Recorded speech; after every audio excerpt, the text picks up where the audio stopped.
Welcome to the Athena Wellness Podcast, the show that invites you to take a seat around the community fire and listen to stories that inspire. I'm your host, Kathy Robinson, author, coach, and founder of Athena Wellness, a company that helps women enhance their well-being and reimagine their current stage of life as a time of strength and reconnection with themselves. Here we are at episode 2. And today's show features a conversation that I recently had with Tiffani Hill. Tiffani describes herself as a fitness coach who helps women change their bodies so they look and feel gorgeous in and out of their clothes. Now that's the way to start a new year, don't you think? As you'll hear, Tiffani and I are both passionate about wellness and fitness. We both incorporate mind, body, and spirit into our practices, but we have different approaches. And that's exactly why I wanted to have Tiffani on the podcast, to show there's no one right way, just the right way for you, and you get to choose what works best for you. We cover a brief review of 2020 and how it impacted our planning for the new year. We also talk about 2021, what we're focusing on, and practical advice for our listeners on how to include fitness and wellness practices into your life and how to invite some ease. At the end of the show, we have our first Dose of Inspiration segment, where Tiffani shares some of the things that are lighting her up these days, with the intent of sharing new resources with you. Lastly, I think it's important to mention that Tiffani and I and many of our clients have the privilege of working from home or having flexibility in our schedules. And while I do mention our frontline workers during the conversation, I again want to express my gratitude to those who are keeping our country and our world running under very difficult circumstances. And to the healthcare workers who have been working tirelessly, please know that we're doing all we can to support you from afar, including keeping ourselves and our clients out of your emergency rooms through good health and good habits. Thank you.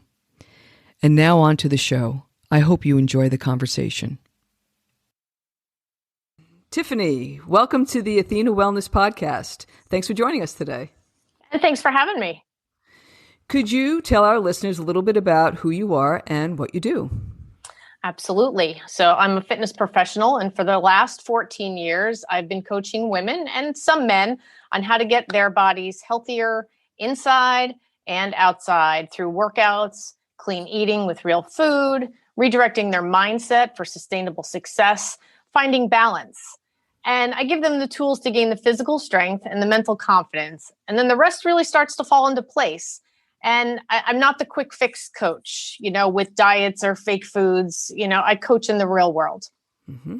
It's great. And I can vouch for that because in my book, The Athena Principles, there's a story on the first day I attended a boot camp class at 5:30 in the morning. And more importantly, the next morning when I woke up to reach over to shut off my alarm, and everything, and I mean every muscle in my body was sore. And who was the leader of that class? That would have been me. That would have been you. Guilty as charged. Exactly. But I share that story because it shows you two things. One, how our bodies adjust, because going from that kind of experience, your boot camp really got me to have the mental capacity to be doing some of the endurance things that I did after that, as well as physical shape as well. So I can certainly attest to what you're saying and what you do.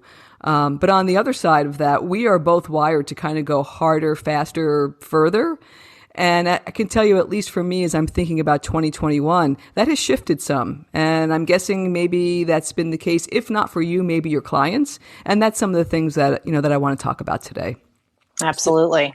So the podcast is going to be posted sometime in mid-January. So I don't want to spend too much time reflecting on 2020, but I do think it informed where we're going in the new year. So let's start with some of the biggest concerns you had when lockdown came. Think back to last spring, and suddenly we were in lockdown. What were some of the concerns either you or your clients were facing at that time? Well, at that time, for me personally, I know that it was not being able to get to the gym. and doing the types of workouts that, I was accustomed to for myself, and being in the weight room, which is, where I really loved to be.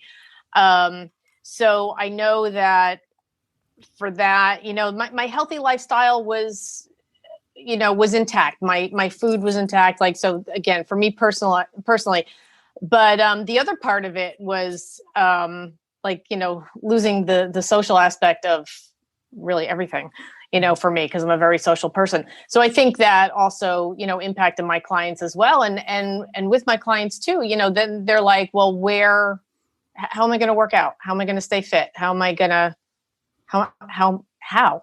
Yep. And we'll get into some of the ways that we might be able to help our listeners. But, I would say for me, my biggest concern was my well-being. Like, I didn't know how that was going to be impacted.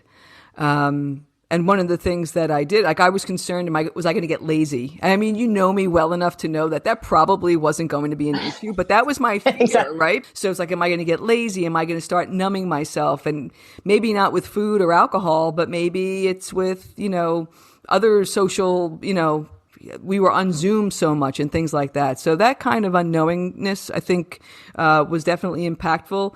I created something I called a sanity spreadsheet and kind of outlined, like, what are the top 10 things I need to do every day to help my well-being? And for me, I mean, it was like journaling, meditating, exercising, healthy eating, like sleeping, minimizing television and social media. And I just had a checklist that I would kind of go through on a daily basis. I did that for about 10 weeks until I felt comfortable enough of, like, I'm okay. Like, it's okay. We're getting into a new groove. And so, there are things that we can do when we're feeling that uncertainty that might be able to help us, something as simple as an Excel spreadsheet. But that's kind of the way I think, right? That's a great tool. For sure. That's a great tool and a great practice to have. So Good for you for doing that.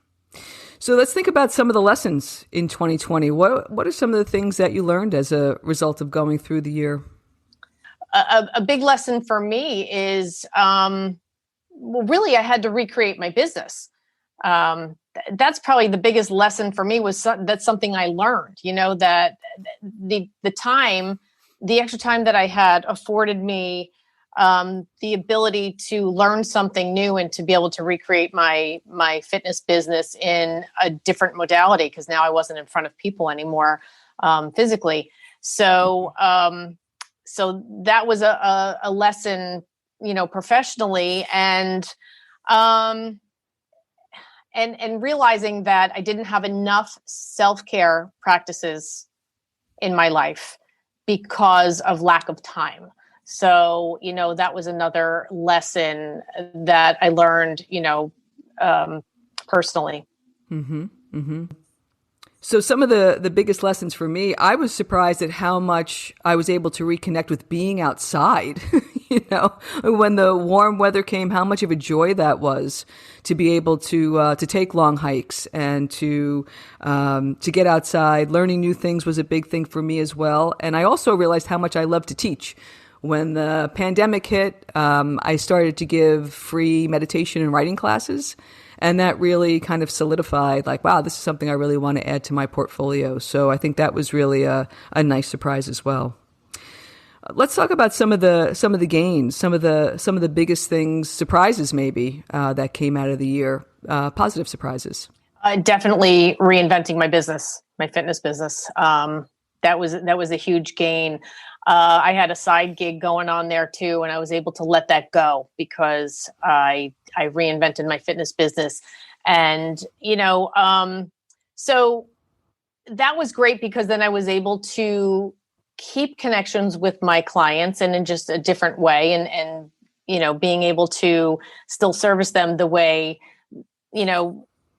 they needed me to, I'd still be a part of their lives. So that was a big gain, is really because I wasn't going to be in front of them anymore physically, but I could be, via Zoom and emails and that was huge for me because that was going to be too hard to lose, for me, in my heart. But, I also realized too, another gain was, that I didn't need the weight room that I was missing. I was missing it because I love it, but I didn't need it to, gain what it is that I want to gain for me personally, physically. And, so that was good. And, another big gain is sleeping past 4:30 a.m. That was huge for me. More sleep, which is really great. I get to stay awake after 9 p.m. and I don't have to wake up at 4:30 a.m. So I'm not gonna lie. I'm enjoying that. But the time gave me the ability to create more in my fitness world, which is a really fun thing for me to do, and to take care of myself more, take care of my surroundings more, which created a happiness on an inner level for me. Practicing new daily rituals. I will say for me, my biggest gains, I had to learn how to let go of outcome. So I'll say that more broadly of, you just got to kind of show up every day as we're creating businesses and publishing books and doing the things that we're doing and getting things out into the world that might be helpful, no matter the form, no matter whether it's perfect in your eyes or not, but just letting these things go. So that was definitely a big learning experience for me, as well as settling into my own rhythms and experimenting.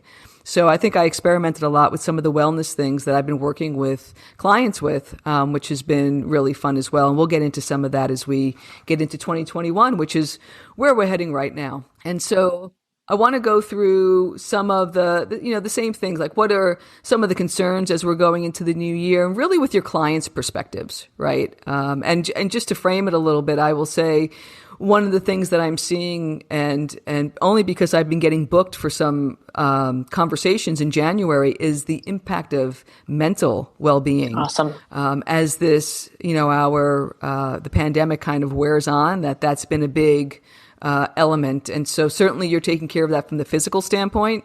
But there's also it feels like people are looking for some release valves of some sort, having gone through this for a while, which is kind of what you were alluding to, having to stay in just a little bit longer, and now the winter coming for those in North America. So can you talk a little bit about what some of your clients' concerns are as we go into the new year? Definitely reaching their fitness goals, that they've always had on their mind, I think, the nutrition aspect has always been, within the home, so to speak, but the fitness side of it, everybody wanting to get out and doing, group classes again, or, but having everybody's safety in mind, but I really think from my client's perspective that, that's a big concern from them, and, not being able to discipline themselves at home, with working out, it's, now nutrition's at home, and now working out is also at home. So I do think from a client's perspective, that's a big concern for them. And, and that takes a toll on them mentally, like you were referring to, because they're stuck in their homes and they have the distractions there. So they let all of that get in the way of taking care of themselves. And so how have some of those, getting back to what we were saying, we don't need all the equipment we think we need, even though we may want it. What have been some of the things that have been helpful to your clients who do have to work out at home with you guiding them? Like, what have been some of the types of things you've been able to lead them through to keep their fitness levels up? So when the pandemic first hit and I had to shut down my morning boot camp class, I immediately went into recording full workouts on video for them. So then that's what became my workout, because I wasn't just giving them a list of exercises to do, because that's less accountable for them, I think, is just having, an email that says, do this, do that, do this, do that, versus, pressing a link to a YouTube video of a full workout that they're doing with me. So I thought that was a big thing, and a good thing to do for them. And it wasn't live. And, I had other people asking me, why am I not doing Zoom workouts? And the reason for that is because if I gave them a video that they can press play at any time that they wanted to, or any time that they had time for, then that was going to serve them better. So if they didn't want to work out at 6:30 a.m. anymore, and they could work out at noon, they had that, opportunity to do that. So I was giving them videos. So that's what I was doing for the clients that that wanted to sign up for those videos. And I did that for quite a few months. So it was great workouts for me too. Mm-hmm. And, they included equipment, dumbbells, and they also just included body weight. And I also, would give them tips on how to sort of make equipment at home, mm-hmm. so that they had some external resistance so that they can intensify the workout. Great. Excellent. I'll tell you, for me, my biggest concern as I go into 21, I'd love to hear your thoughts. I'll pick your brain now. I feel like I don't want to lose my mental toughness. And the way I was keeping my mental toughness was by training for events, especially these last couple of years, between the cycling and the running and all these things that I was doing. And yes, I could still do those things. Like I could still run, and I do run, but without having that thing to train for, I feel like I can maintain, but I don't know if I'm getting better. And so I wonder what you think about that, or how you might coach your clients who may have the same type of concern. For myself, I always have goals for myself to reach, so that I don't get lazy. And for me, it's not necessarily an event like it is for you. For me, it is a physical goal in terms of just my physicality. So it's, a certain body weight percentage. It's, a certain dress that I want to fit into better. It's, those are the types of goals that I set for myself. So, when it comes to my clients, their goals are usually, I guess, along those lines, so it's fitting into their jeans better, or, fitting into a smaller pair of jeans or something like that. So, so I do goal setting with my clients, and that's typically what it is. It might be an event, like one of the clients that I'm working with right now, there is a trip, an Outer Banks trip for her planned in May. So she wants to be in a much better physical place, by that time. So, Mm-hmm. so sometimes there are events, but usually the goals that my clients are setting for themselves and that I help them realize for themselves is more about, the clothes they have in their closets that they want to fit into again. Mm-hmm. Mm-hmm. Yeah. I've also been thinking of the total energy spend that we are committed to on a daily basis now. Like, it's shifted, right? Back a year ago, it may have been commuting to work, getting a job done, picking up the kids, soccer, whatever people had in their lives. Now it's more sedentary. But the mental expenditure of being on Zoom for a lot of people, not those that are on the front lines, because that's a whole nother issue. Like, if somebody is fighting the good fight on the front lines, and our heart always goes out to folks that are doing that, this isn't the time to start a CrossFit, routine, right? Like, this isn't the time for that. This is the time for better sleep that you mentioned before. Mm-hmm. So maybe the balancing of like what's going on in your life. If it's, for some people, they need that carrot to say, you know what, I'm looking forward to this trip. Let me bake in some wellness goals to that. Like, that's a great combination, right? Or, sure. I'm feeling like I need to, have a more specific goal in mind to be able to continue, whatever that might be. But I don't think it's a one size fits all kind of thing, just because our lives have always been varied, but the way this has impacted us, I think, has greatly varied. And so I think we need to take that into consideration too, right? Absolutely. Yeah. Different for everybody. So then where are you focusing your wellness efforts in the upcoming year? Part of my wellness efforts will definitely be in a better mind-body balance. Also mind wellness, for sure, by practicing gratitude, having daily affirmations, taking a step back just to breathe and appreciate life.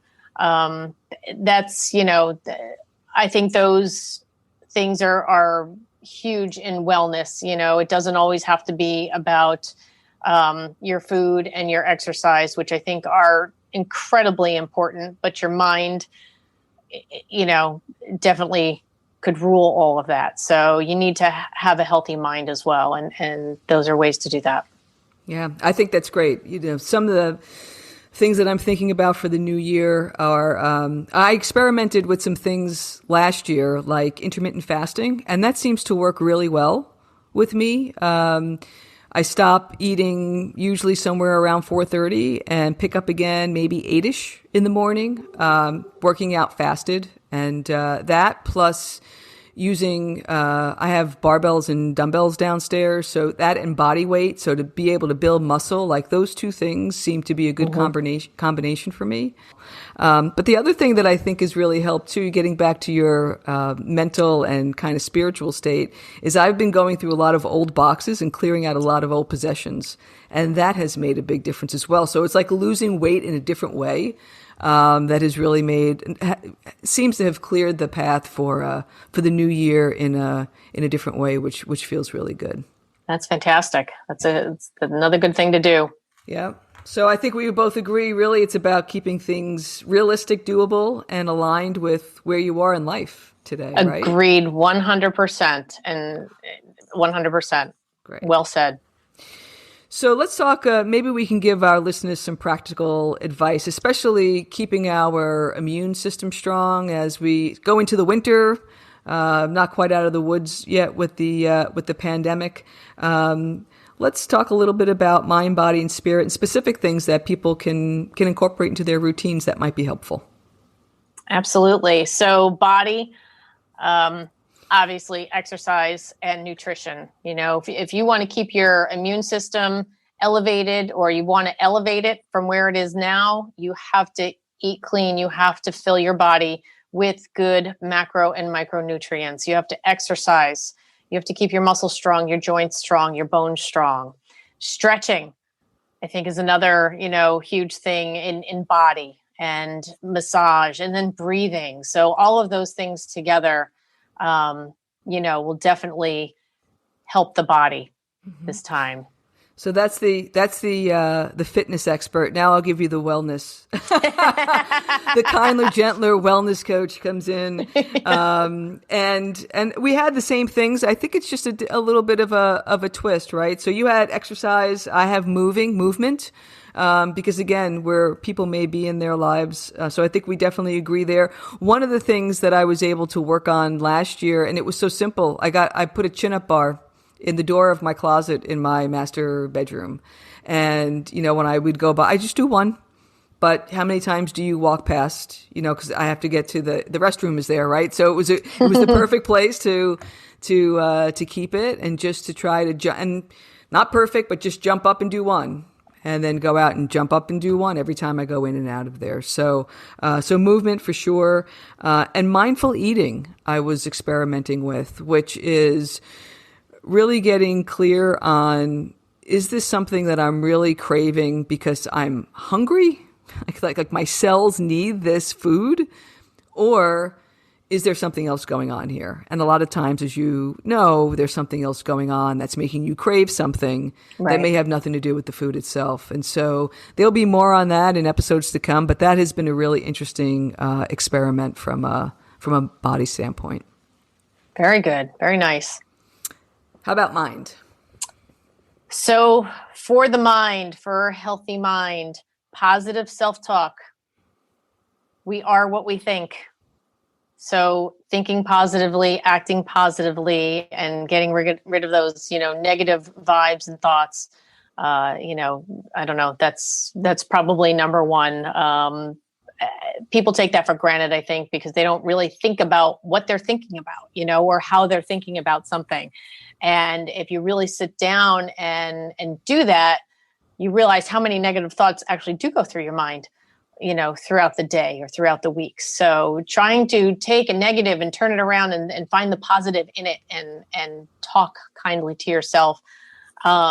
Gratitude, another thing, that's something that I started practicing a lot more, having a gratitude journal and writing in that as often as possible. I'm not going to say that I do it daily because I don't, but and I have sometimes long breaks before I do it again, but it's a habit that I want to have. So, habits take practice. And that's one of the things that I coach all the time in my program. And that's one of the habits that I need to practice because it makes me feel good. Mm-hmm. So, and then, so part of that too is journaling thoughts, might not always be about gratitude, but maybe a journal that just, you can write down what you're thinking about certain situations that you've been through or have happened to you that day. So, I think those things really help to create a healthy mind. Mm-hmm. I have something I call sparks, and that's the one thing a day that actually makes me happy or brings joy. And it can be something as simple as, a song that I want to hear, or sometimes I'll buy myself some flowers. But I also found the New York Times has a mini crossword. It takes me about anywhere from a minute and a half to 4 minutes to do. Like, it's just this little tiny thing, but that's kind of like my little ritual before I go to bed. Like, that's kind of like the last thing that I see before I kind of shut down, and try to get into a more of a sleep kind of a mind frame. But anything that creates a positive impact like that, I try. And like you, it's you do your best. It may not be every single day. But the other thing you mentioned, journaling, I try doing something new. I think has been really helpful in this time. Like, this is a great time to be able to experiment. And I feel like because we've been schooled lately of not taking health risks, that taking risks in other ways, whether it's creativity or journaling, like you mentioned, I think is a really great counterbalance right now. Mm-hmm. So how about from a spirit perspective? Well, from a spirit perspective, I would say trying something new, mm-hmm. Doing things that make you happy.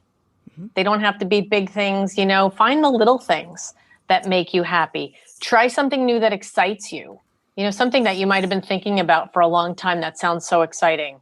Try it, give it a go, and give yourself space to reset. Even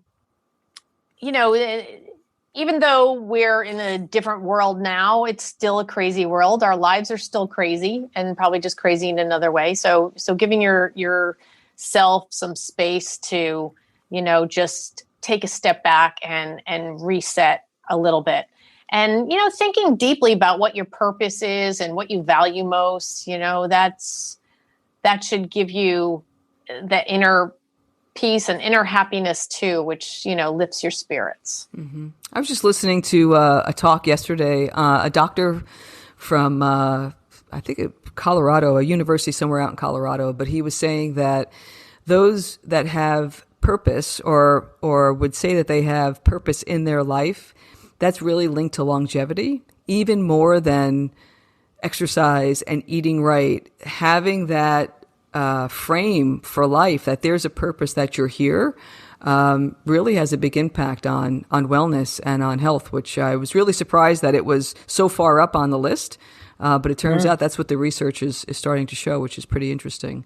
So I think that's along those same lines. I would agree with what you're saying about space. One thing that I found out about myself over the last year was that I really need that quiet time. That's the way I fill my tank, right? That's the way I'm able to do what I do in the world, by giving myself that space, which is really critical.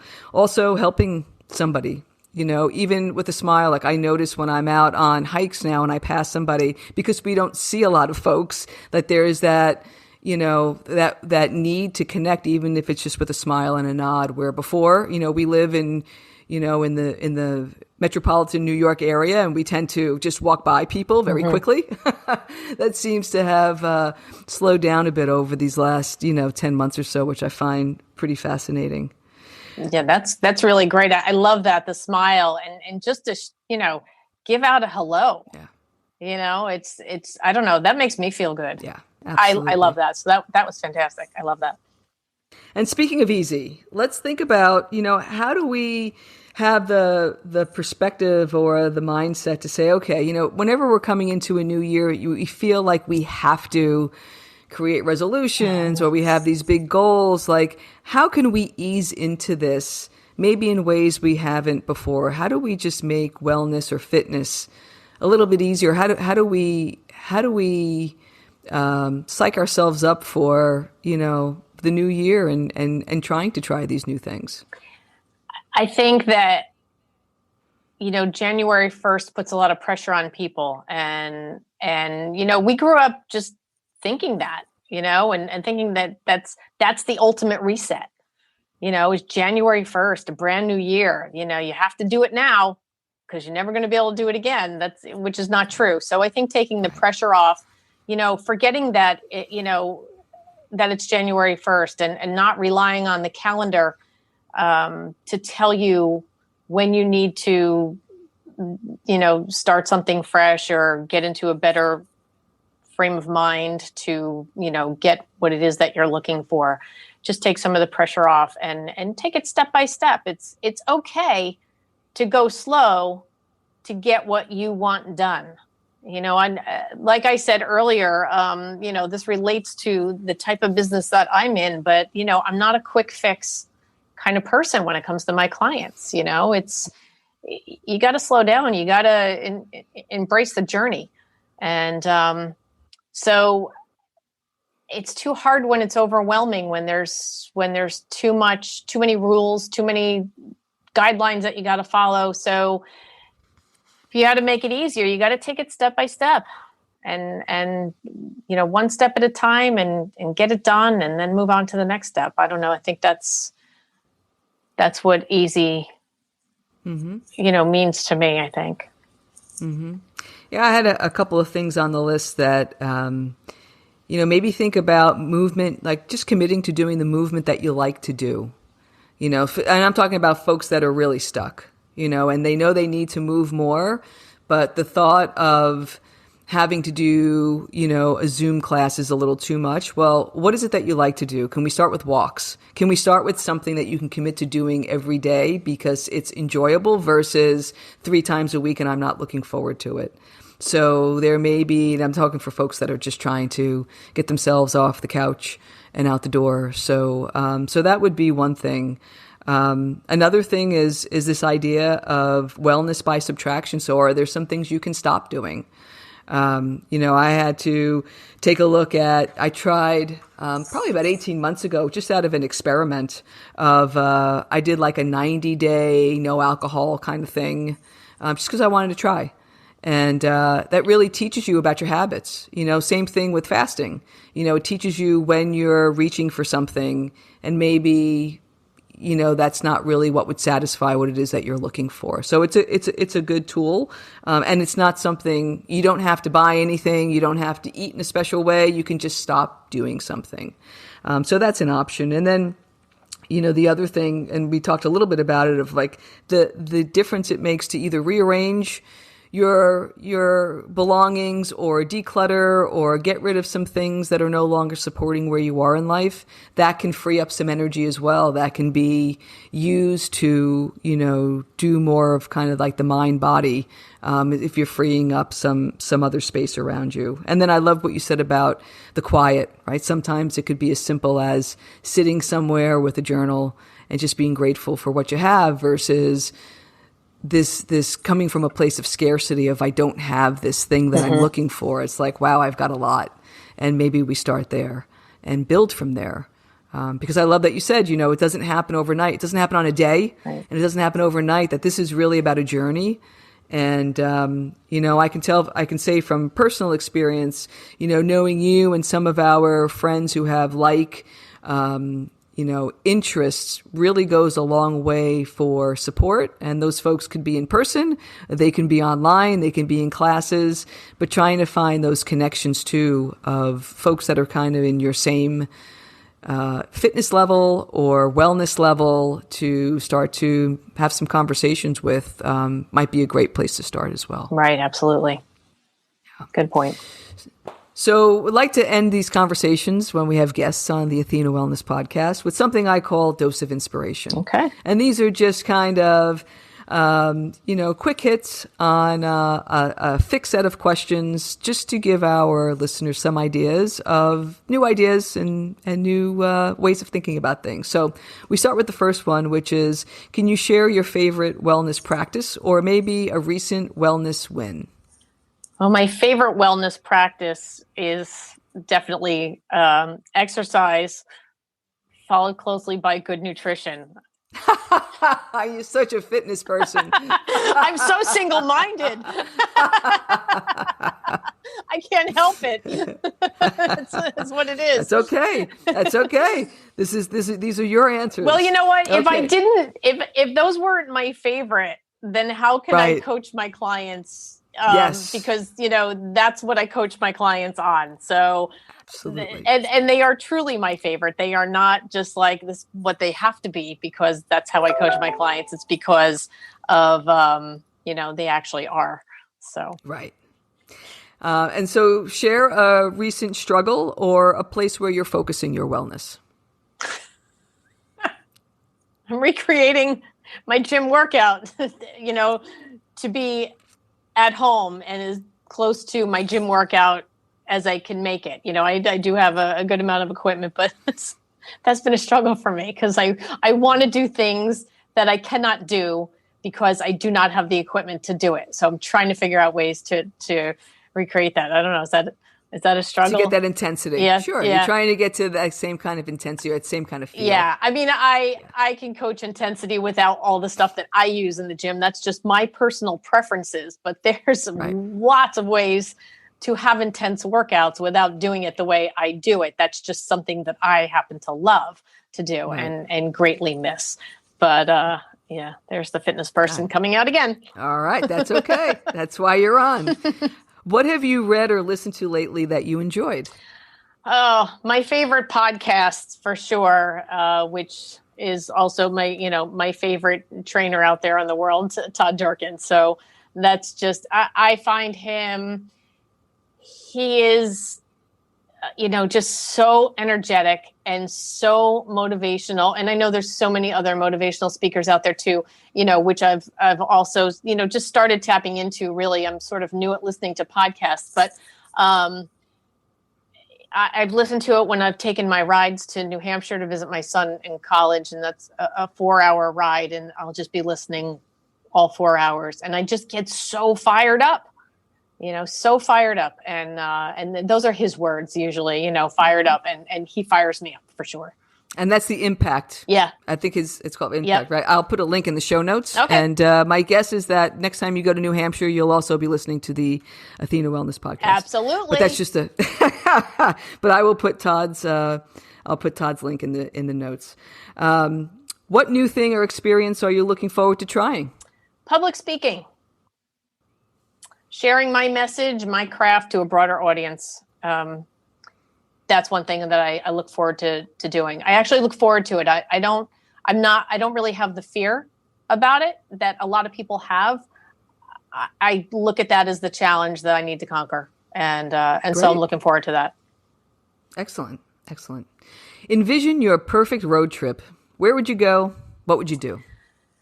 Specifically where I would go, I don't really have a specific destination, but my perfect road trip, it would be driving south somewhere, and it could possibly be Florida, but what I want is it would be to end up in a quaint town, southern United States, somewhere warm all year round, somewhat warm all year round, to find the perfect place to plant some roots for my future. All right. Excellent. And what has you feeling inspired these days? What's lighting you up? What's lighting me up is I am seeing some clients in person. So I'm doing one-on-one training in their homes, and that is lighting me up for sure. But I can be with my clients in person and train them and show them, what they can do. And taking them through a process of something that they didn't think that they can do to realizing that they have the power to do it. So that's been lighting me up. Excellent. And then the last one, what has you optimistic about the future? that this pandemic is going to come to an end. I'm just optimistic about that. I just think that's going to open some doors. Hopefully, again, as I'm thinking about other people in this world who've had to close their doors as a result of the pandemic. But, so I meant that in both ways, but I'm definitely optimistic about that. And then also reaching my own personal fitness goal. Great. Well, Tiffani, I can't thank you enough for sharing your wisdom and your insight with us today. What's the best way for our listeners to get in touch with you? Thank you very much for having me. First of all, I'd like to say I really appreciate the opportunity. And so listeners can reach me on email, Tiffani, Tiffani, at tntfitnessnj.com, or they can find me on Facebook, Tiffani Hill on Facebook. And please, if you do, send me a friend request. And also on Instagram at tntfitnessnj. Great. Thanks again, Tiffani. Much appreciated. Thank you very much, Kathy. I hope this episode gave you some ideas to consider as you reflect on your own wellness intentions. There are so many ways to support your well-being. Find a practice that feels right for you at this point in your life and commit to doing that, even if it's for a few minutes a day. It's been my experience that when you do something that feels nurturing and supportive, it inevitably leads to more time and new ways to support your wellness intentions. Thank you so much for joining me today. I know there are many ways you can spend your time. Thank you for choosing to spend it with me. Until our paths cross again, be kind to yourself and show your warrior spirit some love. If you enjoyed this episode and found it of value, please hit subscribe and leave a review. That helps others find their way to our circle and ensures you'll never miss an episode. And if you have a question you'd like addressed on the show, or you just want to get in touch with me, visit www.athenawellness.com/contact. Until next time, be well.